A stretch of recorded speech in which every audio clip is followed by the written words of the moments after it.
Buenas tardes, hermanos, amigos que nos ven por este canal. Gracias una vez más por su fidelidad, por su sintonía. Dios bendiga su vida. Dios bendiga a todos aquellos que fielmente buscan este mensaje para meditar en él. Sabe, yo le ruego, cuando usted tome estas palabras, haga como los hermanos en Berea. Verifique en la escritura, ¿verdad? Los mensajes, el texto que fue leído con fidelidad, en la exposición de la palabra que fue expuesta según verdad, en fin. ¿Para qué? Para que su alma, todo su ser sea edificado en ello. Ahora bien, nosotros hemos estado hablando acerca del tema de la oración. ¿Sabe? Uno de los problemas más grandes que tenemos nosotros es nuestro tiempo de oración. Sí, el asunto es que hay alguien que no quiere que oremos y va a buscar la manera de ocupar nuestra mente para que no oremos. Porque en la oración ahí vamos a tener el desarrollo de nuestra fe. Porque estamos hablando con alguien que sabemos que existe pero que no lo vemos. Estamos orando con alguien que estamos convencidos que nos está escuchando, pero no nos dice algo de feedback para nosotros entender que nos está escuchando. No, absolutamente nada. No te quiero decir que no pueda haber una experiencia como algunos la hemos tenido, pero definitivamente no es eso lo que buscamos.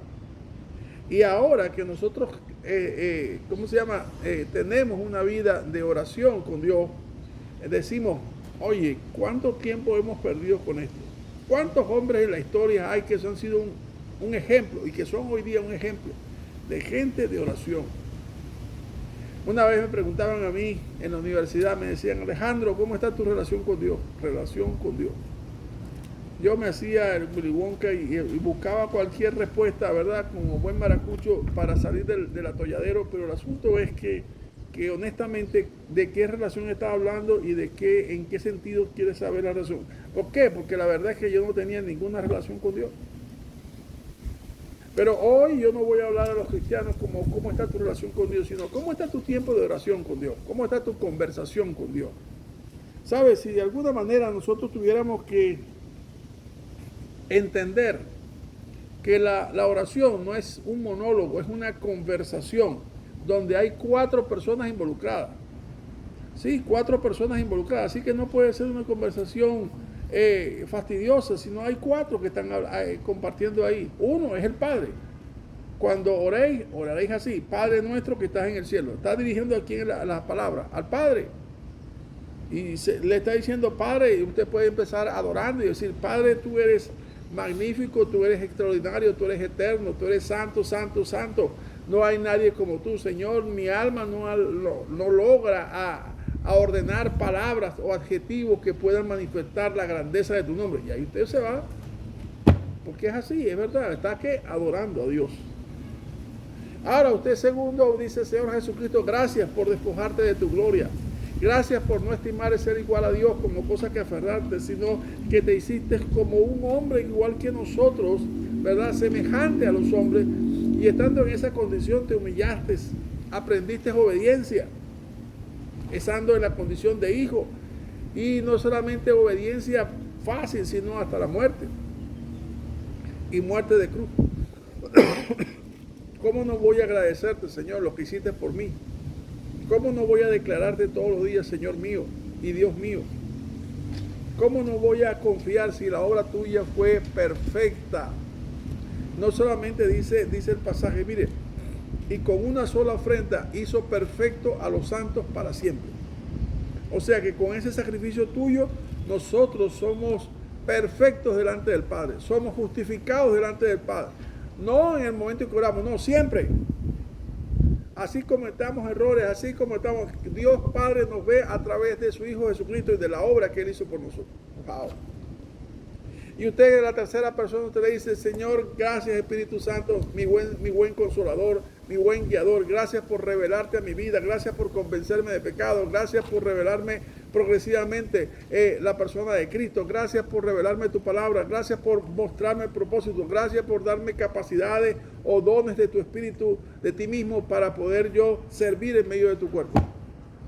¿Cuántas van? 3. Y el tercero, usted mismo. Nosotros, 4 personas estamos hablando. Usted puede orar y pasar tiempo ahí hablando, leyendo la palabra, usted está orando. Señor, necesito revelación, usted va a leer el Salmo 23 y dice, este Salmo es muy leído, Señor, pero yo quiero ver un poco más adentro, boga más adentro, porque quiero tener otra revelación de este mismo pasaje. Y mire, usted puede tener bajo el mismo pasaje muchas aplicaciones diferentes, pero quizás en la primera vuelta usted le da una interpretación o una revelación, y luego en otra lectura vuelve el Señor a mostrarle algo sobre las mismas palabras y los mismos verbos que usted había leído para otra aplicación. O sea, son tantos, hermanos, tantas formas como Dios puede hablar a nuestras vidas. Ahora, vuelvo a hacer la pregunta que es un poco incisiva. ¿Cómo está tu tiempo de oración? ¿Sabe? Para muchos, esto puede resultar algo un poco difícil de responder. Pero si yo le dijese este axioma, si nuestra oración o nuestro tiempo de Dios con oración es un reflejo de nuestra dependencia de Dios, ¿qué diría? Yo oraría con Él a cada momento, porque dependo de ti, hasta para respirar dependo de ti. El gran problema es que la gran mayoría de las personas que se dicen creyentes oran en la mañana para darle gracias por el nuevo día, oran en el desayuno por la provisión del alimento, oran al mediodía por la provisión del almuerzo, en la noche por la cena y al acostarse. Esas son las oraciones. ¿Y qué tiempo tarda de oraciones? Mire, a veces digo, Señor, gracias por este alimento, chao, porque tiene demasiada hambre. ¿Sí? Así. O sea, oyan el atrio y respetan a Dios. Yo no estoy diciendo que usted haga su devocional cuando va a almorzar, pero por lo menos que sea algo que exprese su sincero agradecimiento por lo que Dios ha provisto, sea mucho o sea poco. La otra cosa que quiero compartir con ustedes es que la oración es el medio a través del cual nosotros ejercitamos nuestra fe o desarrollamos nuestra fe. ¿Se acuerda el pasaje que está en Romanos 1:17 que dice que en el Evangelio la justicia de Dios se revela por fe y para fe? Como está escrito, el justo por la fe vivirá. Entonces nosotros vivir por fe, ¿cómo lo hacemos? ¿Qué tal si les digo orando? Orando usted va a aprender a caminar por fe. Porque mire, nadie nace caminando, nadie nace hablando. Todos aprendemos por imitación. Así que si nosotros empezamos a imitar,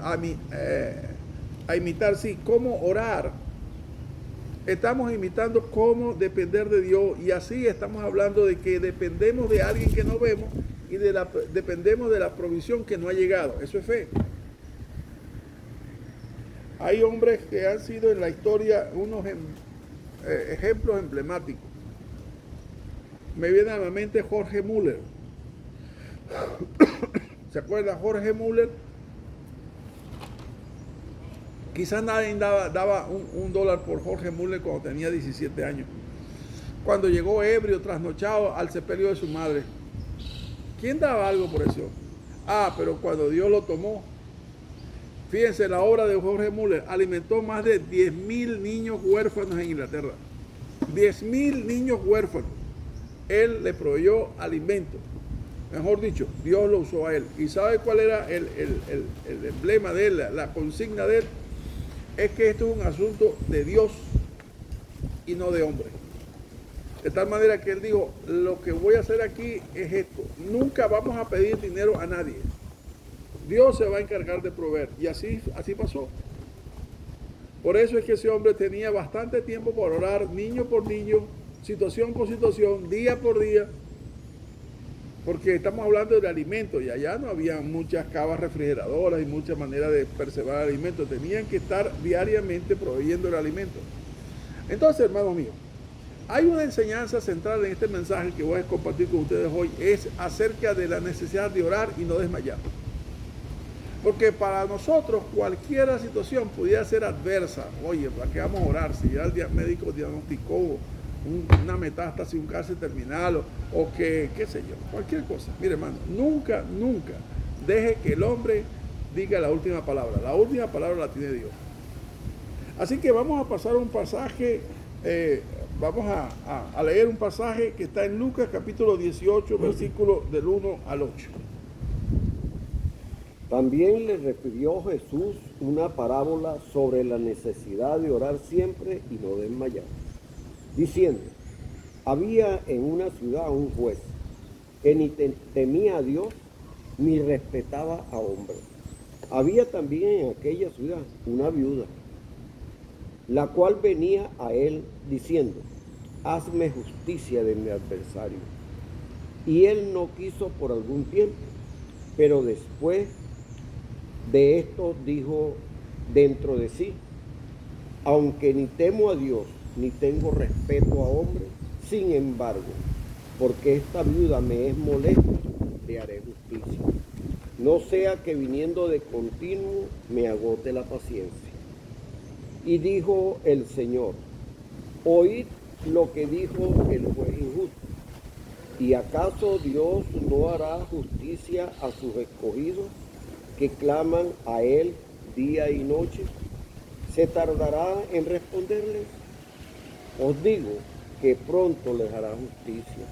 Pero cuando venga el Hijo del Hombre, ¿hallará fe en la tierra? Wow. Qué tremenda enseñanza de nuestro Señor. Una sencilla y humilde viuda venía, es una parábola, ¿ok? Es una ilustración, es una alegoría, ¿ok? Venía a un juez que tenía un perfil muy malo, muy engreído, muy altivo, no tenía temor de Dios ni de hombre, o sea, era una situación totalmente adversa, ni aún pidiendo audiencia, ni aún pidiendo algún tipo de influencia, nadie iba a hacer que ese hombre atendiera a esa pobre viuda, porque a lo mejor, mire, la cuota para que le atienda son tantos dracmas y ella no tenía nada. El asunto es que el ejemplo de este pasaje es que la mujer venía de continuo. O sea, de continuo, ¿cómo interpreto eso? Todos los días, todos los días, todos los días, todos los días, todos los días. Hasta que se hartó de la mujer el juez injusto y dijo: bueno, esta mujer ya me tiene al borde. Mejor le hago justicia antes que llegue yo y tome una decisión que no le va a gustar. Algo así. El asunto es que nosotros estamos llamados a clamar a Dios, no porque el juez es benévolo, no porque el médico es el mejor el cirujano que hay, no. Estamos llamados aún a insistir, aún cualquiera sea la noticia contraria, o sea, aún cuando sea la mayor adversidad, aún cuando sea lo más cuesta arriba que parezca la situación. El asunto es que el ejemplo de esta viuda nos debe motivar a nosotros a orar y no desmayar, como dice el pasaje. Y dice entonces que este hombre pues le hizo justicia. Ahora, donde él aplica la parábola, la aplicación de la parábola, dijo: ¿y acaso no hará justicia a Dios a sus escogidos que claman a Él día y noche? ¿Sabe, hermano? Una de las cosas que uno ha visto en la vida, ¿verdad? Las personas, es cuánto tiempo puedo orar antes que yo venga y diga: eso se lo dejé a Dios. O sea, hasta que me canse, como el caso de la zorra y la suba, hasta que me frustre. Una vez yo conseguí una hermana y yo le pasé de esas cosas que uno se le sale y le pregunté: ¿cómo está tu esposo? Ay, no, eso se lo dejé yo a Dios. Y así me dijo, me quedé perplejo. Yo, perdón, yo creo que hice una pregunta impertinente, pero el asunto es que esa es la verdad. La gran mayoría, cuando no ven una respuesta pronta, entonces desisten. Viniendo de continuo. ¿Qué quiere decir viniendo de continuo? Que venía todos los días. ¿Pero cuánto tiempo? Muchas veces cuando nosotros ya a la semana o al mes, a los varios meses, no hay respuesta, dejamos de orar por ese tema, porque ya veo que Dios no me da respuesta o no me concede lo que quiero. Hermano, el asunto es que Dios tiene su tiempo y nosotros tenemos que orar simplemente bajo la convicción de que lo que estamos haciendo está sujeto a su voluntad. ¿Se acuerdan del mensaje de la semana pasada? Que oremos conforme a su voluntad. ¿Cuál es su voluntad? Bueno, en cuanto a nosotros, en el contexto que nosotros seamos formados o desarrollados conforme a la imagen del Hijo. Eso es en lo particular. Pero en el otro contexto de la justicia de Dios, mire, hay cosas que Dios determina que son justas y otras que no son justas. Ahora, el hecho de que se acontezcan cosas injustas, ¿en qué va a alterar nuestra vida de relación con Dios? En ninguna parte, en ningún sentido. Aun cuando no tengamos la respuesta que tanto deseamos, que consideramos justa, no debemos desistir de orar. Mire, la Biblia en el capítulo 11 de Hebreos habla de hombres que oraron toda su vida, murieron, pero están en la lista de los hombres de la fe, los héroes de la fe, héroes de la fe. Porque el asunto no es que se nos conceda aquello que hemos pedido. El asunto es cuánta fe tenemos para nosotros esperar en Dios. Aún, como dijo aquel, aún en las cenizas de mis huesos yo esperaré en Jehová.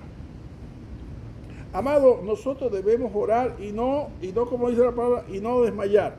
Vamos a leer dos pasajes. Uno que va a estar en Lucas 12:32 y otro en Mateo 5:3, para que entendamos que a la hora de orar, ¿cómo debemos orar? ¿Cuál es nuestra identidad cuando oramos? No temáis, manada pequeña, porque a vuestro Padre le ha placido daros el reino. Mateo 5:3. Bienaventurados los pobres en espíritu, porque de ellos es el reino de los cielos. ¿Se da cuenta este pasaje? Usted no es un penitente. Usted es un ciudadano del reino. Y no solamente ciudadano del reino, es hijo del rey del reino. Y a él le ha placido daros a vosotros el reino. Ahora, ¿qué es mayor? ¿El reino de los cielos o el reino de las tinieblas? ¿Qué es mayor? ¿El reino de los cielos o los reinos de este mundo? Hermano, todo, absolutamente todo, se va a sujetar a los pies de aquel que vino a salvarnos. Esto es Jesucristo. Todo. Y todos confesarán que Él es el Señor. Todos, arriba en los cielos, en la tierra y debajo de la tierra. Así que nosotros no somos ningunos mendigos ni ningunos harapientos que andan por ahí. No, nosotros somos hijos del Rey.